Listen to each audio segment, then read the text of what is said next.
کنفرانس درباره قتل عام زندانیان سیاسی و نسل کشی مجاهدین در سال ۶۷ با حضور کارشناسان، گزارشگران و حقوقدانان برجسته بین المللی در پی انتشار گزارش تاریخی جاوید رحمان ۳ شهریور ۱۴۰۳ چهارم اوت 2024. بررسی جنایات سبعانه علیه بشریت در قتل عام زندانیان سیاسی و نسل کشی مجاهدین در سال 67 و اعدام‌های 1360 و 1361، ضرورت حسابرسی و پایان دادن به مسئولیت آمران و عاملان طبق قوانین و معاهدات بین المللی.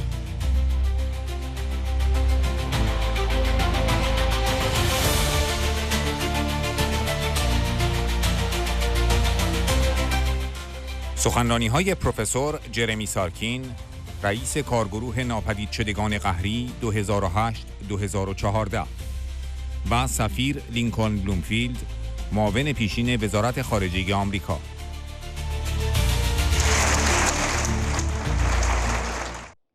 پروفسور جرمی سارکین، رئیس کارگروه ناپدید شدگان قهری ملل متحد، همزمان با قتل عام 10 شهریور 92 در اشرف و ربودن 7 نفر. زمانی که من رئیس کارگروه ناپدید شدگان اجباری بودم، ما شهادت‌هایی درباره اشرف داشتیم. ضروری است تحقیقات در مورد آن شرایط خاص صورت بگیرد. در مورد 7 گروگان ناپدید از 11 سال پیش، خانواده‌هایشان همچنان می‌خواهند بدانند که کجا هستند. آنچه بر سر افرادی آمد که در آن روز 10 شهریور 92 کشته شدند مستلزم پاسخ است و خانواده‌ها باید این مسائل را بدانند. ناپدیدسازی اجباری یک جنایت ادامه دار است، زیرا یکی از معدود جنایاتی است که پرونده آن بسته نمی شود و بنابراین قوانین مرور زمان بر آن اعمال نمی شود. باید به مسائل مربوط به اشرف 1 و لیبرتی و دیگر مکانها نیز پرداخته شود.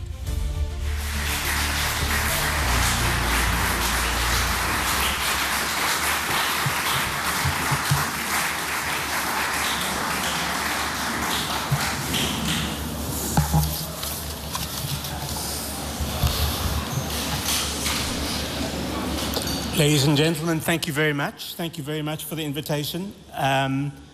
Let me say I was very grateful that the survivors came before me, because I think that's the context that I really want to address these particular questions today. If we think about 36 years ago, it was 1988. 43 years ago, 1981, 1982. And all the processes in between, we see that survivors and victims and their families have waited a long time for many different things. We've been discussing accountability today, but I want to widen it out and say, while we've mentioned issues of truth, reparations, memorialization, guarantees of non-repetition, and a whole range of other things, those are the things that I believe ought to be emphasized much more. Yes, it's about justice, and certainly it's important to have justice and have accountability and get international trials. But we should also be focusing on transitional justice. Those are the elements which are much more victim-focused.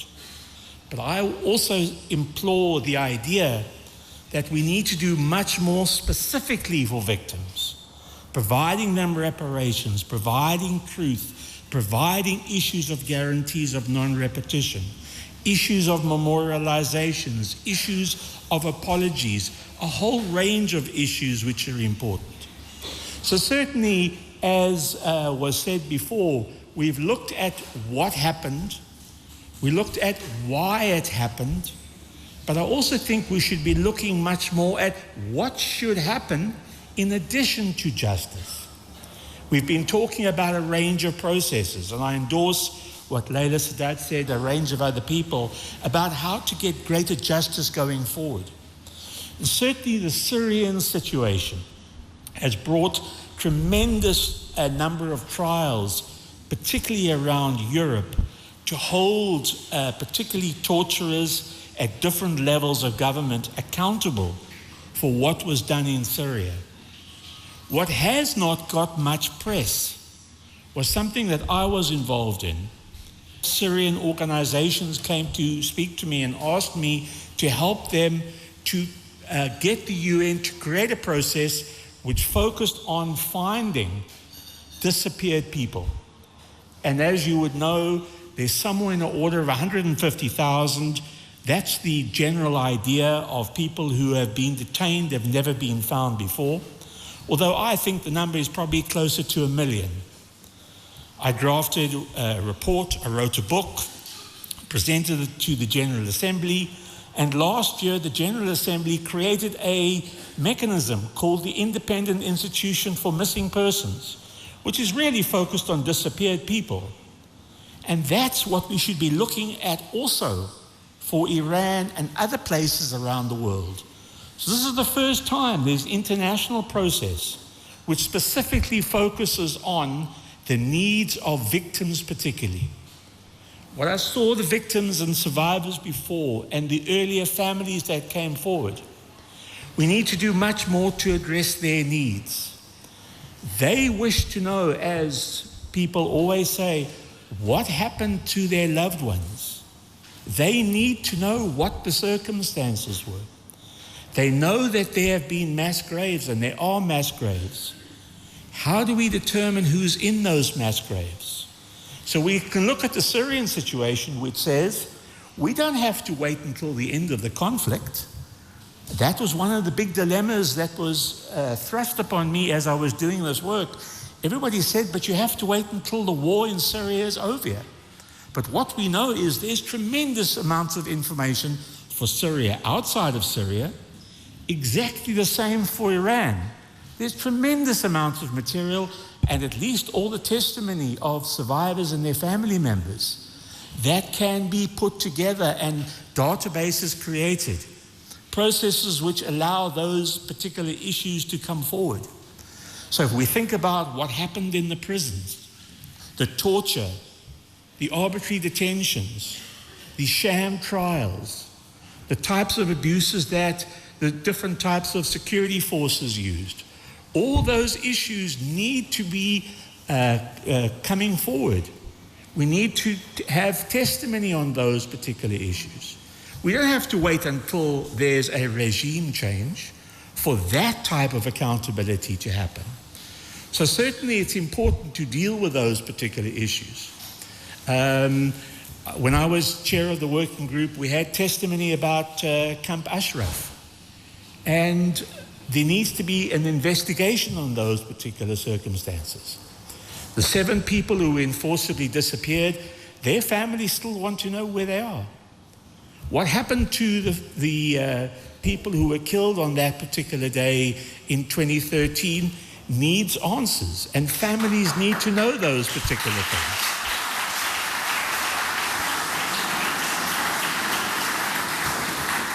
So I have solidarity with the people in Ashraf 3 in Albania, but the issues relating to Ashraf 1, Camp Liberty, and the other places also need to be dealt with. There's also a question on the accountability of Iraq about what happened as far as those victims were concerned. And those issues need to come to the fore. As Mr. Boumedra said, the UN also has some accountability to deal with in terms of those particular issues. The UN doesn't often face accountability. It's done 1 or 2 occasions in relation to Srebrenica. The Dutch courts were not that in favor of dealing with those particular cases, but there's a need to kind of deal with those particular circumstances in a much wider session. So certainly, yes, there needs to be accountability through prosecutions. Yes, we can learn lessons from the IIIM and the IIM, the one for Syria and the one for Myanmar, about how we use the courts in other countries. And they're important institutions which are based around the world who help to build files, to hold people accountable for those particular issues. We can also see the availability of various commissions of inquiry and how that can be used to bring greater justice for those particular issues. But it's also about finding disappeared persons. What is their fate? Where are they buried? As Professor Rehman said, an enforced disappearance is not a completed crime until the person's whereabouts is detected. That's one of the best remedies in relation to international crimes, because that's one of the few crimes that is not closed, and therefore statute of limitations do not apply. So disappeared persons, arbitrary detentions, extrajudicial killings, which often overlap because we don't know the circumstances, is a useful vehicle to drive those particular issues forward. So we ought to be looking at truth processes. Certainly in the future, when there's regime change, we would like an internal truth commission, which is independent, legitimate, trustworthy, made up of people who can be relied upon, not people who are placed there for political reasons. So it needs to be done through consultation. But in the meantime, there can be external truth processes to gather all the information, and I believe that some of that's being done. But it's important to do it systematically, to do it in a way which others can rely on in the future in terms of dealing with those particular issues. We also need an institution like the one set up for Syria to deal with the processes, because similar to the Syrian situation, there are tens of thousands of people who've disappeared in Iran from the 1980s. The Working Group on Enforced Disappearances got hundreds of cases reported to them in the 1980s. I went and checked the latest report, which was released a couple of weeks ago. There are more than 600 cases outstanding from Iran. The Working Group last year issued the most amount of urgent allegations against Iran, more than any other country. There are tremendous issues that need to be taken forward at the international level to deal with those particular circumstances. Groups like the Working Group on Arbitrary Detention, and others can do things external to the country. They shouldn't use the reason that they cannot visit the country as a reason not to take up those particular matters. So truth processes are critical. They contribute enormously to what victims need in terms of understanding and learning specifics about particular people. What happened to them? Getting affidavits and processes for the future is particularly important. Providing a platform for victims to testify, giving them a voice, allowing them to contribute to processes of healing is critically important. And those things need to be far more focused on. So it's a need to focus on the past, but also to ensure we look forward to prevent those abuses from happening again, both structurally, but also about individuals. Individuals who should be held accountable, but also victims and survivors who need closure, accountability, healing, and a whole range of other particular issues. So my basic message in terms of what I wanted to say was we shouldn't only focus on justice. It's not an either or. We must have justice, but we also have to deal with the needs of victims to truth, justice, reparations, guarantees of non-repetition and memorialization. Many thanks indeed.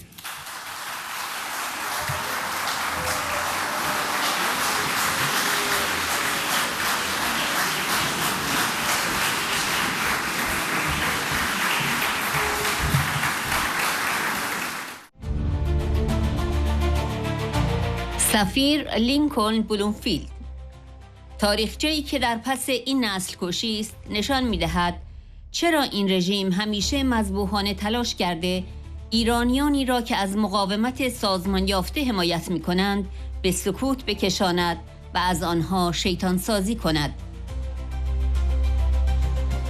تاریخچه سیاسی پشت این جنایات علیه بشریت به وضوح نشان می‌دهد که رژیم حاکم بر تهران هرگز نماینده ملت بزرگ ایران که نزدیک به 90 میلیون نفر است نبوده و نیست. ما نباید در حسابرسی به خاطر جنایت هایی که آخوندهای حاکم ایران علیه مردم مرتکب شده‌اند کوتاهی کنیم.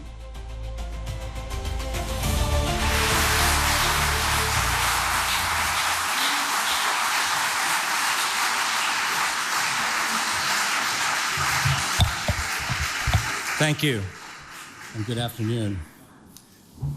Madam Rajavi, members of the NCRI, residents of Ashraf 3, and all who are listening, I send you my greetings. Thank you for this invitation. Distinguished colleagues, I'm honored to sit among you and join this important dialogue. Today, we are focused on major crimes against humanity by the clerical dictators who've ruled Iran for over 4 decades. We need to go back to 1988 and to the earliest years of the Islamic Republic because the regime's terrible crimes have been obscured behind a massive wall of official denials, disinformation, and false narratives.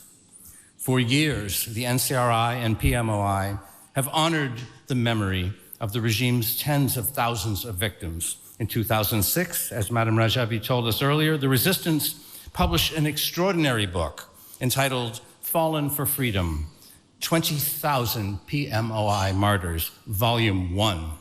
Thanks to the work of Professor Jaavid Rehman, the United Nations Rapporteur on the Situation of Human Rights in Iran, the world has been officially notified that the leadership of Iran systematically murdered tens of thousands of citizens over many years.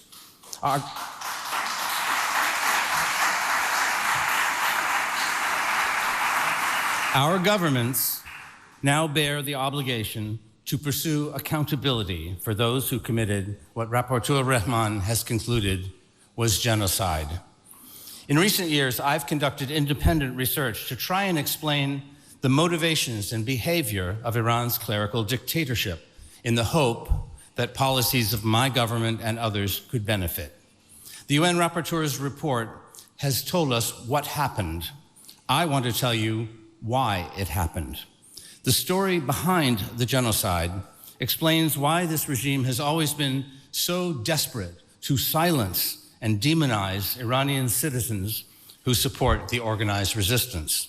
The People's Mujahideen, formed by 3 students in the mid-1960s, for 6 years, the Shah's security forces knew nothing about them. In 1971, over 150 PMOI members were rounded up and executed. Only one of the original 8 movement leaders was spared, the youngest one, Masoud Rajavi. He spent the 1970s in jail. These idealistic young intellectuals wanted to bring Iran into the modern world politically. They were Muslim, and they believed Islam meant freedom, including gender equality and political agency. The PMOI upholds the same ideals as the constitutional revolution of 1905 that was suppressed with Russian and British help. One of their heroes is the nationalist Prime Minister Mohammad Mossadegh, famously driven from office in 1953 by a coup engineered by American and British intelligence. Sitting in Paris, just before the Shah departed Iran, Ayatollah Khomeini talked about democracy. He told people he planned to live in Qum and focus on religious studies. But after he returned to Iran in February 1979, Khomeini unveiled a new constitution, investing in himself the religious authority of the 12th Imam of the Prophet until such time as he would appear on earth. In mid-1979, Khomeini invited Masoud Rajavi to meet. Rajavi was popular among young Muslims. His lectures at Tehran University drew thousands sitting on the lawns. Students, women, and minorities in particular all saw him as a leader with a vision for a better Iran after the reign of the Shah. Khomeini wanted Rajavi to support his constitution, but the meeting did not go well for Khomeini. Rajavi told the Ayatollah that the Iranian people would never accept another dictatorship. He and his followers believed that Islam was fully compatible with personal freedom and political rights. In the ensuing months, PMOI newspaper print shops were vandalized by Basij, loyal to Khomeini. Teenagers volunteering in the movement were imprisoned. Rajavi's public rallies were harassed and threatened. Dozens of sympathizers were killed. Rajavi was a notable political figure. This clash between Khomeini's rising clerical dictatorship and Iranians who were ready for participatory democracy came to a head on June 20, 1981. On that day, urged by Masoud Rajavi, the Iranian people took to the streets en masse all across Iran to demand their freedom from dictatorship. There were 500,000 in Tehran alone. It looked on that day that the Khomeini regime might go the way of the Shah, rejected by the population. Instead, June 20, 1981, is the day in history and the hopes of millions of Iranians for a more just society were hijacked in a hail of gunfire from the Ayatollah's forces. Regime gunmen hunted and killed Rajavi's wife Ashraf, his deputy, and countless others. Children as young as 12 were killed by the regime, their photos posted in newspapers so their parents could claim the bodies.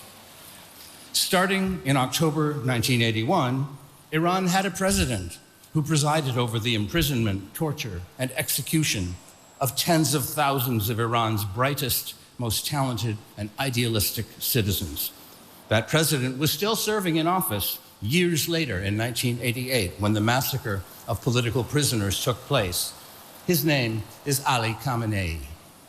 Ladies and gentlemen, the political stories behind these crimes against humanity make clear that the regime in Tehran does not represent and has never received a mandate from the great Iranian nation of nearly 90 million people.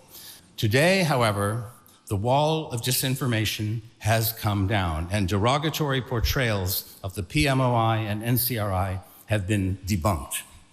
The report of the UN rapporteur comes a decade after major court cases in the UK, EU, France, and the United States debunking allegations against the PMOI and NCRI.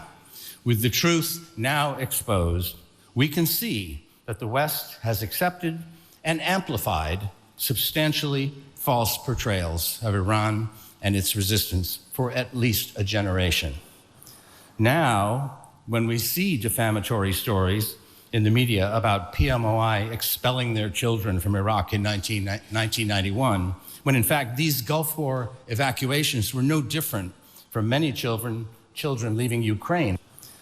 Or if we read disturbing accounts of life inside the resistance by former PMOI members, only to find that they are on the Iranian intelligence payroll, we can see who in the Western media are essentially functioning as Tehran's agents of influence. We must not fail in pursuing accountability for the crimes of Iran's clerics against citizens who died standing for the same principles we hold dear. The dossier of the regime leaders' external crimes, including bombings, personal attacks, hostage-taking, cyber threats, and proxy warfare, also demands a policy response. But today, our focus is the pursuit of justice for the victims of atrocity crimes in Iran. Only through the pursuit of justice can the people of Iran find peace. Thank you.